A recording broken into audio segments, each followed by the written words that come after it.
한국직업방송 투데이 잡스 3.0 구독과 좋아요 부탁드립니다.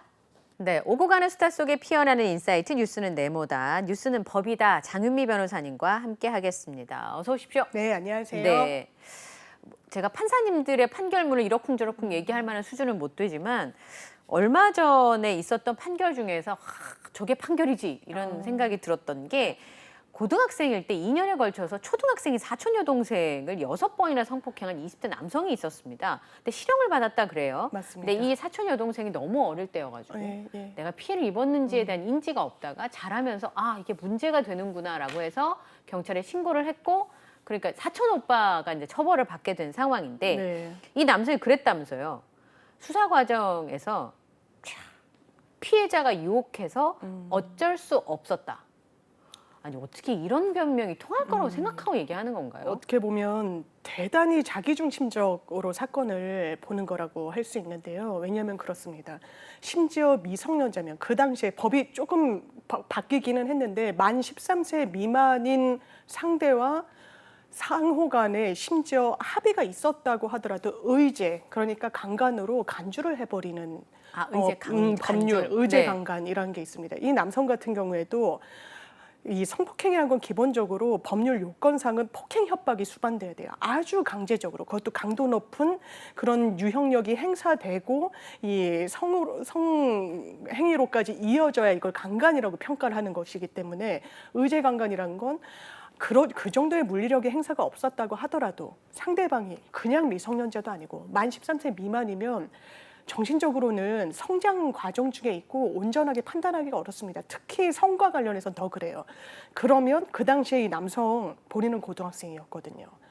그러면 이 상황에서는 의제 강간으로 만 13세 미만이었기 때문에 당연히 처벌이 되는 건데 본인은 그렇게 얘기하는 거예요. 아니, 사촌 여동생이 나를 먼저 유혹했다. 그게 굉장히 과거의 일이잖아요. 법원은 이 진술에 대해서도 당연히 평가할 수밖에 없습니다. 피해자한테는 고통스럽겠지만요. 그러니까 의제강간이 해당한다는 거에는 뭐 이론의 여지가 없고, 설령 피고인 당신 말이 맞다고 하더라도 범죄가 성립하는 데는 하등 영향이 없고, 오히려 고등학생인 당신이 유혹이 있었다면, 뭔가 이런 행위가 있었다면 하지 말았고 자르고 그거를 단호하게 대처했어야지, 이거는 변명이 되지 않는다라고 얘기를 했습니다. 법정 구속했죠. 2년을 받았습니다. 이 남성에 대해서 본인이 이 범행을 저질렀을 땐 고등학생이었단 말이에요. 네. 그럼 이거 뭐 미성년자고 뭐 소년범 처분하는 거 아니야? 근데 소년범이라는 건 기본적으로 어떤 계도의 가능성 때문에 선처는 아니지만 단기형, 장기형 해서 이 아이가 어떻게 또 행동생활을 하는지에 따라서 유동적으로 선고를 하거든요.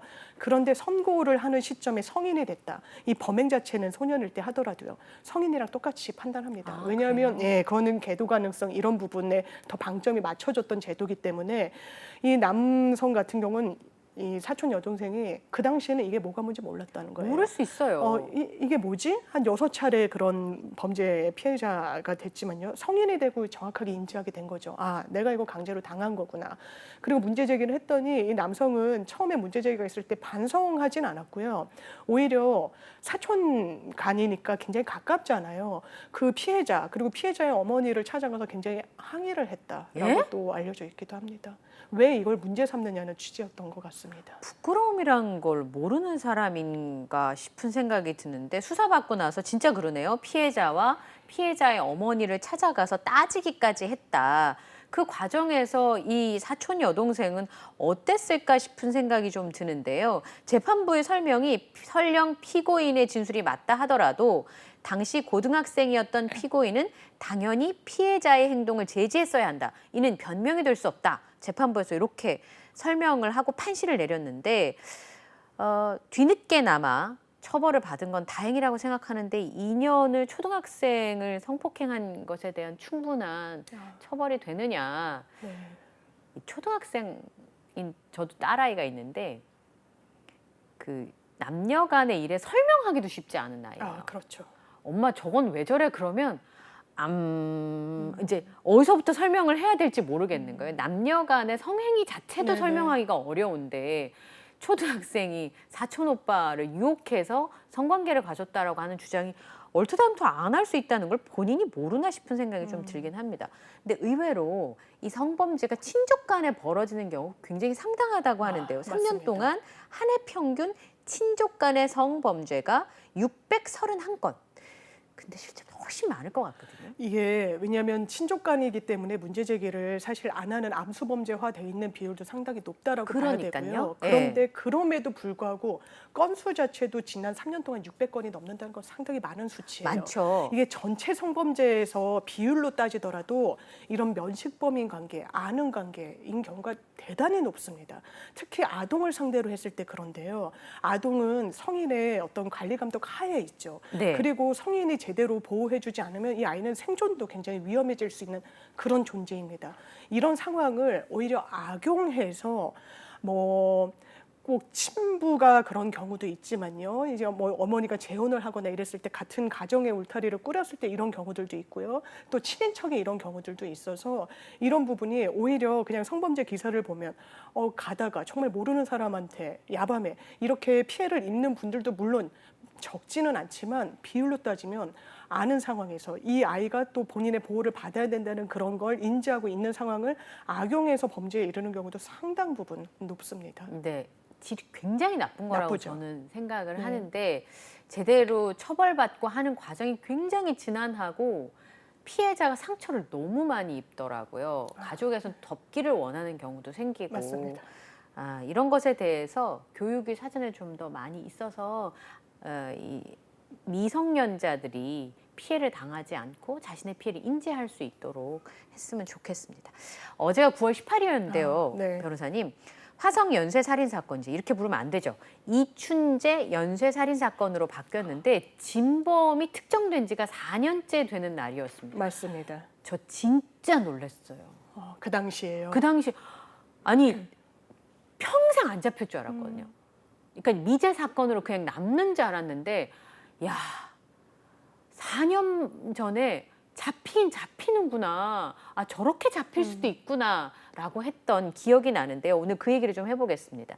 살인의 추억, 이제 오늘 변희봉 선생님 별사 소식도 전해드렸습니다만 송강호 배우가 밥은 먹고 다니냐 이게 굉장히 유명한 대사잖아요. 그렇죠. 예. 밥은 먹고 다니는지 잠은 자는지 어떤 놈인지도 모르고 굉장히 오랜 세월이 지났던 게 화성 연쇄 살인 사건이었습니다. 근데 이춘재를 어떻게 특정하게 된 건지 진짜 이건 영화 같은 얘기인 것 영화 같아요. 같은 일이죠. 네. 이 살인의 추억 영화를 보더라도 그 당시에 굉장히 80년대의 풍경, 그러니까 살인 사건에 집중할 수 없고 공권력도 여기저기 막 분산되고 그러잖아요. 데모 진압하러 가고 맞아요. 길에 투입이 되고 그리고 과학적으로는 너무 많이 우리가 후진국이었고 그 당시에는. 예, 증거를 어떻게든 보존하려고 해서 경찰들이 애를 써서 딱 이 추출을 해도 제대로 검출이 안 되던 시기였던 거죠, 80년대. 그런데 진범이 정말 저도 너무 놀랐던 기억이 있어요. 그냥 저녁 때 밥을 먹다가 뉴스에서 화성 연쇄살인 사건에 진범이 잡혔다는 잘못 본 줄 알았어요.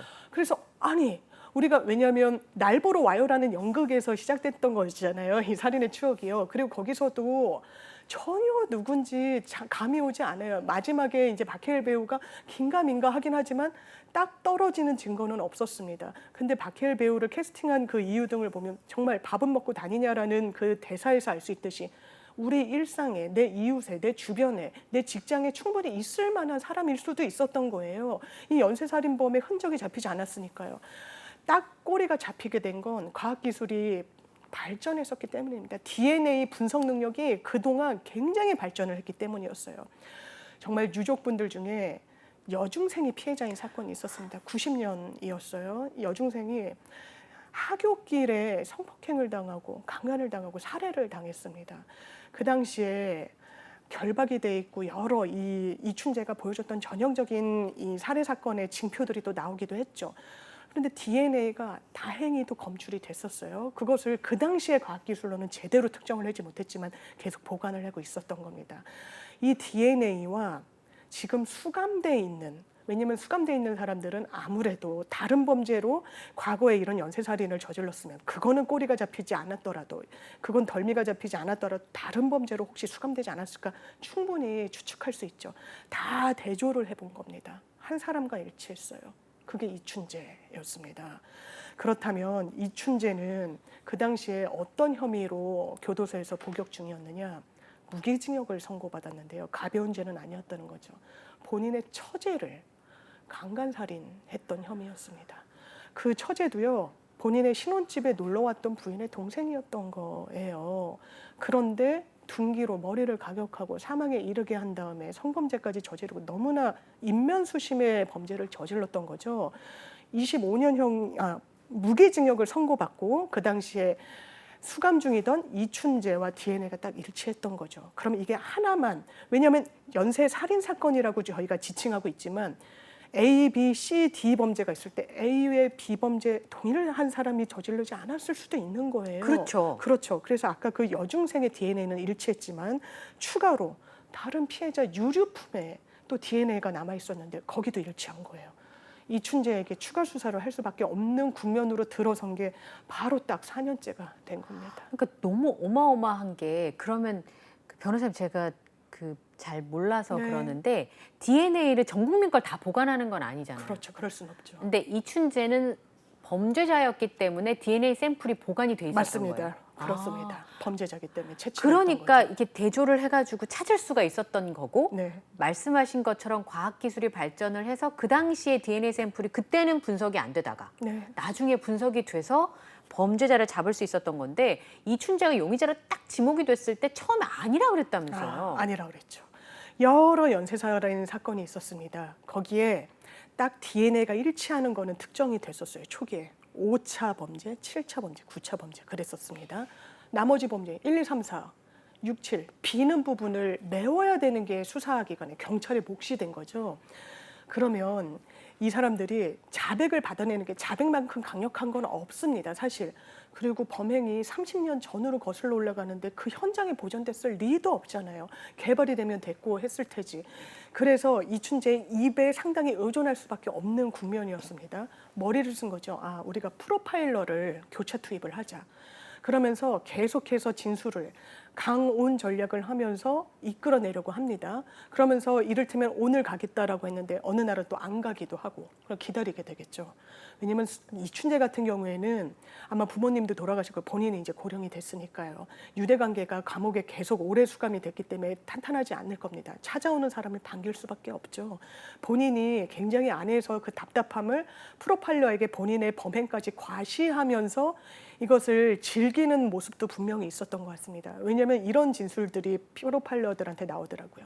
본인의 군대에 있었을 때 있었던 일을 굉장히 자랑스럽게 이야기하더라는 거예요. 군대 얘기예요? 예, 그때 내가 제일 선봉에 서서 다른 후임병들을 이끌고 같이 사열을 했던 뭐 이런 상황들. 어떻게 보면 누군가의 기억 속에서는 그냥 지나갈 수 있는 상황이지만 이춘재는 내가 되게 두드러졌던 상황으로 굉장히 각인해서 기억을 하고 있었던 거고 그걸 뽐내듯이 이야기하기도 했었다는 거죠. 그런데도 당연하지만 처음에는 협조하지 않았습니다. 이야기하지 않았어요. 실토하지 않았습니다. 그런데 프로파일러가 있는데 남성 프로파일러가 있고 여성 프로파일러가 있잖아요. 남성 프로파일러가 이야기하는 동안 뒤편에 여성 프로파일러가 앉아 있었나 봐요. 그랬더니 관심을 갖더라는 겁니다. 세상에. 그게 여성 프로파일러 입장에서는 조금 소름 끼치게 느껴졌을 수도 있을 것 같아요. 왜냐하면 성범죄를 너무나 상습적으로 저질렀으니까요. 그것도 매우 강도 높은 강간죄를요. 그런데 그것을 경찰이 마다할 수는 없죠. 이용해야 되겠죠.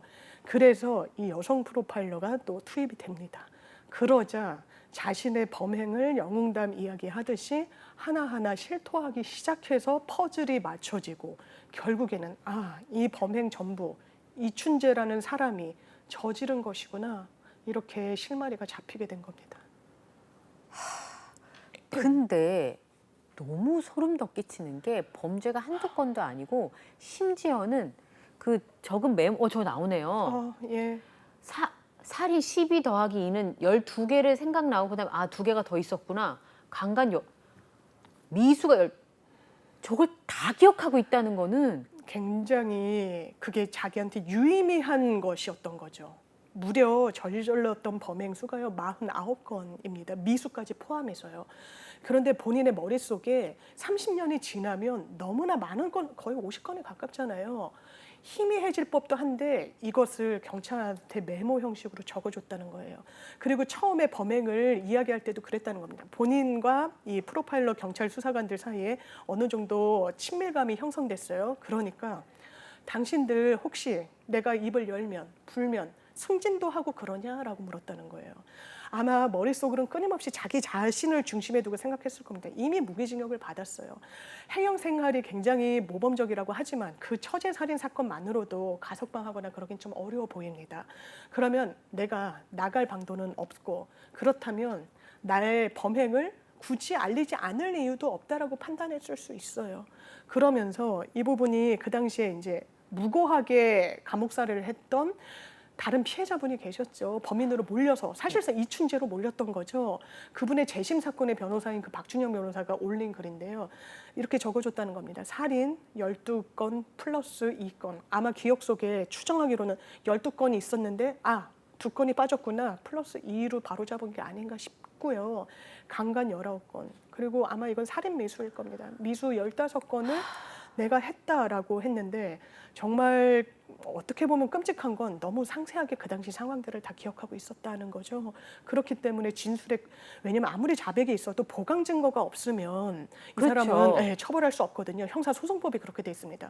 그렇게 자백만으로 처벌할 것 같으면 수사기관이 대단히 무리하게 자백을 이끌 수밖에 없거든요. 구조상. 그래서 보강 증거가 필요했던 건데 너무 구체적인 진술이 있었기 때문에 보강 증거를 맞추는 건 크게 어렵지 않았을 것 같고요. 그렇기 때문에 무고하게 옥살이를 하셨던 분 그리고 이 가족분들의 억울함이 조금이나마 좀 풀렸으면 좋겠다는 생각도 듭니다. 더 기가 막힌 건 아까 제가 질문 드렸던 것처럼 이춘재가 그 당시에 엄청나게 끔찍한 사건으로 복역 중이었는데 잠깐 말씀하셨지만 이게 그냥 성폭행 정도로 그친 네네. 범죄 그것도 끔찍한데 네. 너무 잔인하던데요. 너무 잔인해요. 이게 94년도에 있었던 일이거든요. 94년 1월에 이춘재가 결혼을 하고 충북 청주에 살았던 것 같아요. 처제가 놀러 옵니다. 놀러 왔는데 어떻게 형부한테 강간을 당할 수 있겠어요. 굉장히 극렬하게 저항했겠죠. 그걸 예상했던 것 같습니다. 일단 수면제를 탄 음료를 먹여요. 계획적이네요, 진짜. 굉장히 계획적이죠. 그리고 그럼에도 완전히 뭐 심신상실이나 미약 상태는 아니었던 걸로 보이는 게 둔기로 머리를 또 가격을 합니다. 그러니까 또 사망에 이르렀던 부분이 있거든요. 머리를 수차례 가격했다라고 나와요, 보면. 그리고 강간을 했죠. 결박을 하고요. 사망했습니다. 너무나 끔찍한 강간살인죄를 저지른 거예요. 그런데 1, 2심 모두 사형을 선고했습니다. 그 당시에는 사형 선고를 하기도 했고 97년도 이전이니까 사형이 집행되던 때이기도 하니까요. 네. 그런데 대법원에서 이게 무기징역으로 감형이 됐던 겁니다. 에? 이유는요. 이게 살인범행을 사전에 계획해서 아주 치밀하게 준비했다라고 볼만한 직접적인 증거는 없다라는 이유였어요. 수면제를 그러니까요. 지금 같으면 아마 추정하기로는 지금은 뭐 사형 선고 자체를 안 하고 있긴 하지만 이런 이유로 감형을 해주진 못했을 것 같아요. 그러니까 법원도 끊임없이 자기 성찰을 하면서 여기까지 오고 있는 건데 과거에는 지금과 비교했을 때는 성범죄 지금 기준보다는 관대했던 부분이 좀 있었던 것 같고요. 이게 성범죄 피해자는 말이 없다 보니까 피고인의 발언을 중심으로 또 들을 수밖에 없는 겁니다.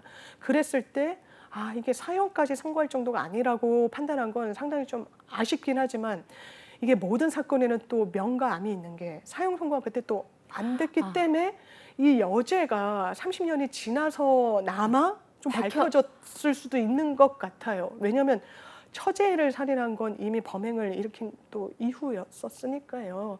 그래서 이 부분과 관련해서는 좀 아쉬운 부분이 있고요. 일단 이춘재가 교도소에 수감되는 게 막 수십 년째 되다 보니까 과거에 저질렀던 화성 연쇄살인 사건은 시효의 문제에도 또 걸림돌이 되기도 했었습니다. 그러니까 본인이 더 무겁게 지금형보다 뭐 사형이 집행된다거나 할 위험이 없으니까 그나마라도 자백 진술을 했을 수 있겠다라는 그렇죠. 추정이 저는 되는데 그렇죠. 이 이춘재 연쇄 살인 사건이 굉장히 끔찍했던 게 피해자가 어리거나 네. 여성이거나 상대적으로 물리적인 힘이 약한 사람을 상대로 했다는 것과 범행 수법이 너무나 잔인했다는 건데요. 제가 영화 장면으로 기억하긴 합니다만 스타킹으로 맞습니다. 사람을 결박을 했다거나 속옷을 머리에 씌워 넣는다거나 이게 처제 살해 수법이랑 유사한 맞습니다. 측면이 있습니까? 맞습니다. 스타킹을 사용했어요. 이게 보통 살인 현장에선 잘 드러나지 않는, 잘 나타나지 않는 유형이라고 하더라고요. 네. 왜냐면 스타킹은 결박을 했을 때 그렇게 유용한 수단은 아니라는 겁니다. 그러니까 단단하게 결박할 수 있는 소재는 아니잖아요. 그렇죠. 이춘재는 정말 화성을 떠돌면서 범행 대상을 물색했어요. 이런 범죄 심리학자들은 이런 표현을 쓰더라고요. 사냥감으로 인식을 했을 거라는 겁니다. 나보다 조금 약해 보이고 내가 유형력을 행사해서 물리적으로 제압을 해서 성범죄를 저지르고 살인까지 할 수 있는 상대를 물색했던 거죠. 그렇기 때문에 1차 범행은 70대 노인 여성이었어요. 71살이셨습니다. 두 번째 피해자 25살, 24살 중학생도 5차 범행에는 있었고요. 이게 정말 숫자로, 날짜로, 그냥 범행 대상 나이로 특정이 되고 있지만 이 유족분들, 이 피해자분들은요. 정말 피를 토하는 심정으로 여생을 살고 계실 겁니다. 지금도요. 그런데 이 이춘재의 이른바 공통된 표식, 1차부터 4차까지 아까 처제살인 사건과 동일한 게 나오는데 스타킹으로 결박을 했다는 거예요. 이렇게 사냥감을 물색하듯이 범행 대상을 물색했는데 그럼 준비를 하고 나오는 거죠. 만약에 정말 결박 그 자체에만 목표가 있었다면 밧줄을 소지했을 거라는 그랬겠지요. 거예요. 훨씬 결박 효과가 크니까요. 그러지 않았습니다. 이 부분을 보고 마치 포획에 성공한, 사냥에 성공한 야수처럼 이 스타킹으로 묶고 이 범행을 뭔가 하나의 목표로 자기가 성취해낸 결과물로 인식하지 않았겠느냐라고 이 범죄 심리학자들이 이야기를 하고 있는 그런 상황입니다. 이것도 상당히 좀 특이한 부분인 거죠. 보통은 비슷한 범행 수법을 사용하기 어려울 것 같아요. 잡히면 안 되니까 연쇄적으로 범행을 저지른다고 하더라도 표식을 남기지 않으려고 최대한 숨겨야 되는 건데 어떻게 같은 범행 수법으로 하긴 지금 저희가 이춘재라고 하는 범죄자를 찾았기 때문에 이렇게 후일담으로 얘기할 수 있는 것인지는 모르겠지만 그것도 좀 잡히는 것에 대한 두려움이 없는 사람인가? 그렇죠. 마치 할리우드 범죄 영화에서 보듯이 범인이 본인의 표식을 남겨놓듯이 한번 나 잡아볼 테면 잡아보라는 느낌도 없지는 않죠. 왜냐하면 스타킹으로 결박되어 있는 피해자를 보게 되면 이거 1차부터 4차까지 동일하구나. 이 사람 우리가 못 잡았는데 이거 누구지? 라는 궁금증이 당연하지만 더 클 수밖에 없거든요. 그렇다면 이춘재가 이런 부분을 한번 이 범행 그리고 수사기관을 약간은 어떻게 보면 농락하듯이 하지 않았겠느냐라고 추정되는 부분도 분명히 있어 보이고요. 저는 정말 이번 방송을 준비해서 마음이 아팠던 게 아까 그 여중생 살해당했잖아요. 네. 이 오빠가 평생 여중생이었던 동생을 가슴에 묻고 살았다는 거예요. 이춘재가 잡혔을 때 한번 화상 접견을 갔다라는 겁니다. 네. 왜냐면 좀 멀리 있고 하니까 거기 뭐 부산까지 내려가고 이럴 수는 없었을 테니까요. 화상으로도 지금 구치소에서 접견이 되거든요. 너무 놀랐다는 거예요. 한 노인이 앉아 있더라는 겁니다. 지금 이제 네, 환갑이니까요. 어떻게 보면 그냥 할아버지가 이런 끔찍한 죄를 저질렀다고 물음표가 쳐지더라는 거예요. 그리고 이 사람한테 내 동생이 당했는데 너무나 옆에서 볼 수 있는 평범한 이 악의 평범성, 물론 다른 맥락에서 거론되는 단어입니다만 그런 걸 체감하게 됐던 또 하나의 케이스가 되지 않았을까. 우리나라에 뭐 연쇄살인범들이 없었던 건 아니지만 뭐 미국이나 이런 국가보다는 좀 덜하지 않았나라고 했는데 너무나 상징적이고 무려 14명의 여성이 돌아가셨고 성폭행을 당한 사람은 34명에 달하니까요. 정말 끔찍한 범죄. 그렇기 때문에 이거는 온전한 정신으로 범행을 저질렀다거나 뭔가 그런 맥락이 있다기보다는 이 직접 대면했던 프로파일러도 아주 냉담하게 자기 중심적으로 생각하고 범행의 기억을 환기하면서 우쭐거리기도 하는 그 모습. 사이코패스의 전형이라고 입을 모아 평가하고 있습니다.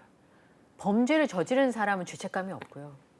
내 가족을 지키지 못한 오빠는 평생 죄책감에 못 견뎠을 거예요. 내가 나가는 걸 좀 붙들었다면 그날 혹시 내가 이랬더라면 내 동생이 그렇게 안 될 수 있지 않았을까? 라고 하는 평생의 부담감과 압박감을 받고 살았을 텐데 정작 범죄를 저지른 사람은 제가 지금 변호사님 얘기를 들어보면 네. 죄책감이랑 뭘 잘못했다는 생각이 요만큼도 없는 사람인 것 같아요. 일반 피의자 피고인들을 보면요. 네. 그게 금전 피해든 성이든 그래도 아, 내가 잘못을 저질렀구나라고 깨닫는 경우, 저희는 판사 앞에서 피고인이 말할 수 있는 기회는 비교적 적지만 변호사한테는 미주알 고주알 이야기 하잖아요. 본인의 심경도 얘기하고 되게 장시간 상담을 하다 보면 아, 이 사람 말로만 이러는구나. 아, 아직도 반성하지 않는구나. 그리고 실제로 판사 앞엔 반성한다고 얘기해도 변호사한테까지 막 머리를 조아릴 필요는 없다 보니까 진심을 얘기할 수도 있죠. 그런 사람이 있는 반면에 정말 내가 잘못했다.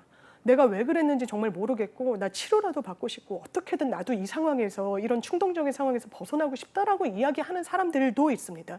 이춘재는 이런 범주를 벗어났다고 봐야 되겠죠. 네. 아까 지금 살인 범행을 숫자가 진짜.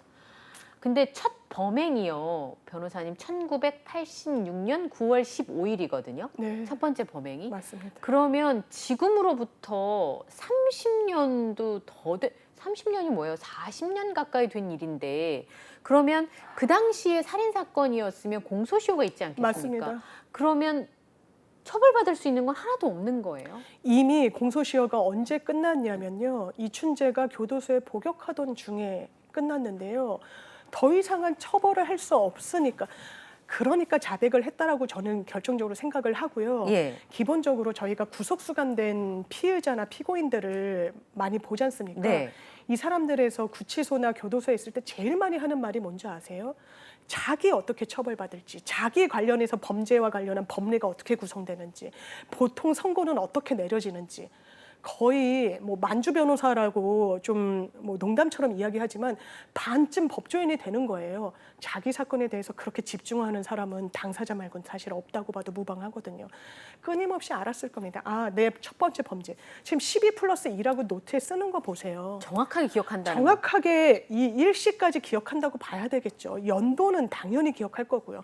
그렇다면 시효 이 부분을 맞춰서 나는 언젠가는 나갈 수도 있구나. 무기징역형을 선고받았지만 무기징역형도 20년인가가 지나면 가석방 대상이 됩니다. 법이 그렇게 돼 있어요.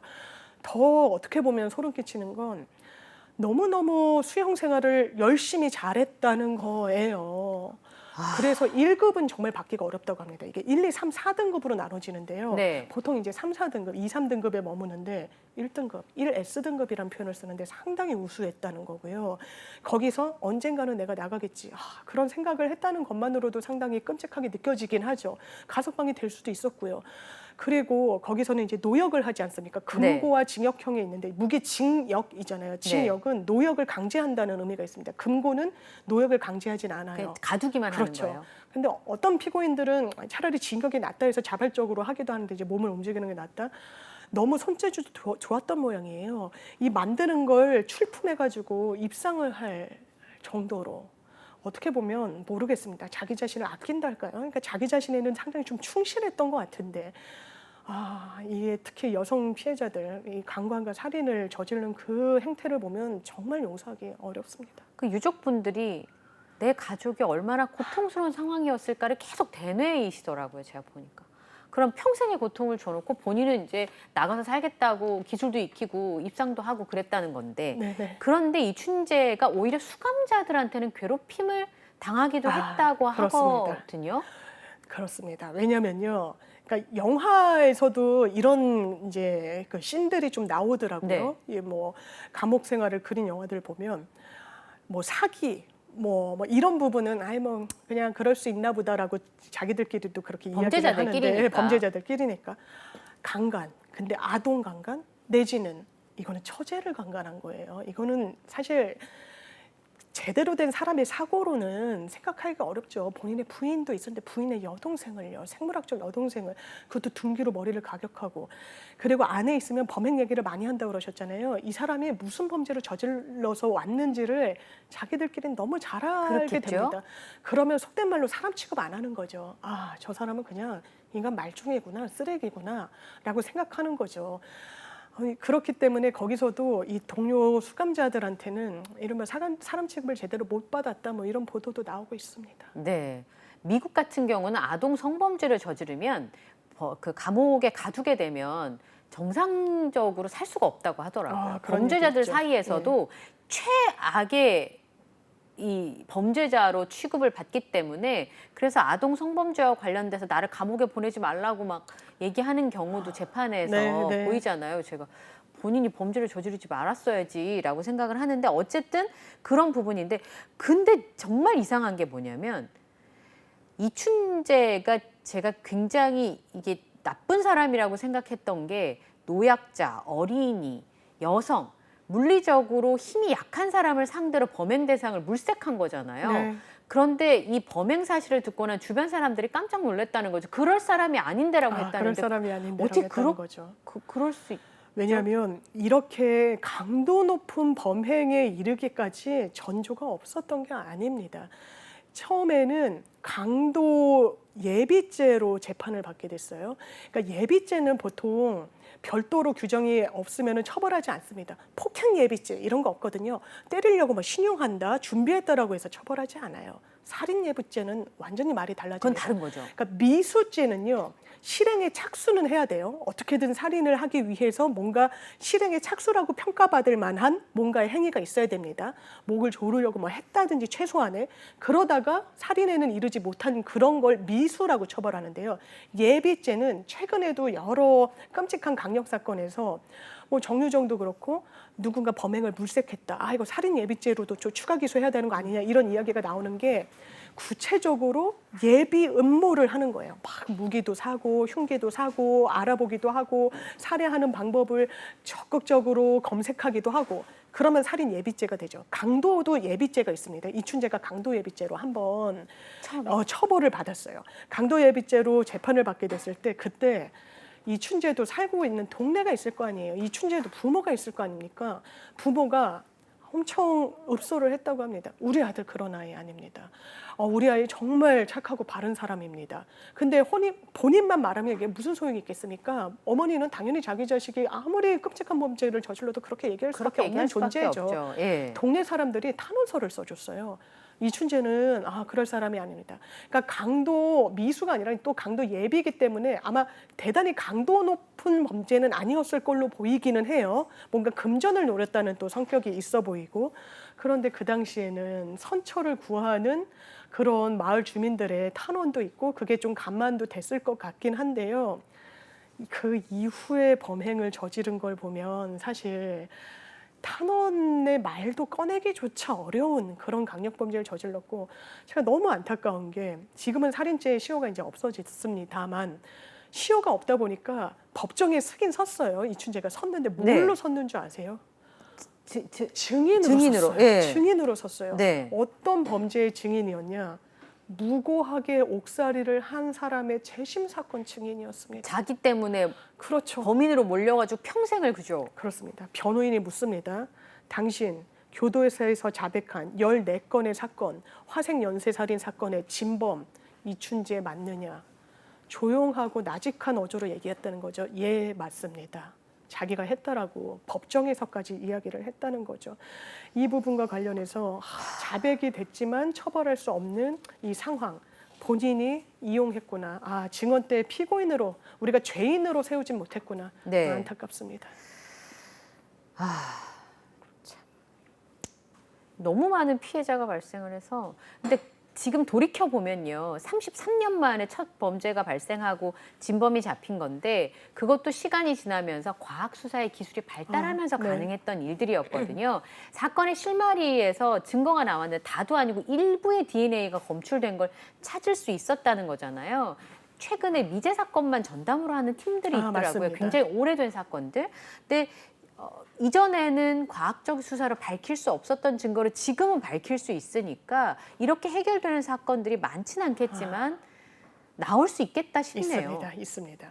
이 DNA 감식 과정이라는 게요. 저희도 사건을 하다 보면 상당히 이게 시급성을 요하기도 하고요. 빨리 채취해야 되거든요. 그렇죠. 그러니까 최근에 제가 이제 하고 있는 이제 여성분이 아주 강도 높은 성범죄 피해를 당했는데 놀랍게도 정말 길에서 납치되다시피 했던 사건이에요.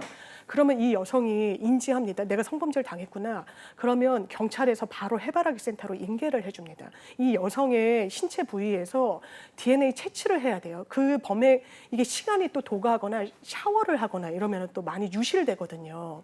그래서 그 즉시 속옷 특히 그리고 이제 산부인과 진료 형식으로 채취를 하고요.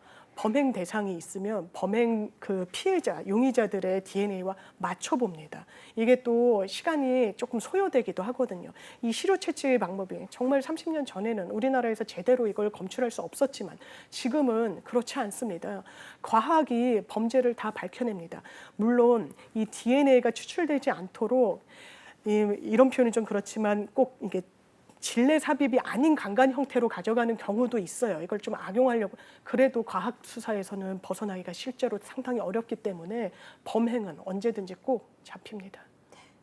너무 많은 피해자들이 발생한 사건이라 범인이 잡혔습니다만 너무너무 아쉬운 상황이긴 합니다만 이 과거에 이제 기술이 지금만큼 발달되지 않았을 때 일이니까요. 앞으로는 이런 일이 없어야 될 것 같습니다. 그 오빠분의 하신 말씀이 진짜 너무 가슴에 와닿네요. 오늘 뉴스는 법이다. 장미 변호사님과 함께했습니다. 고맙습니다. 네, 감사합니다. 네.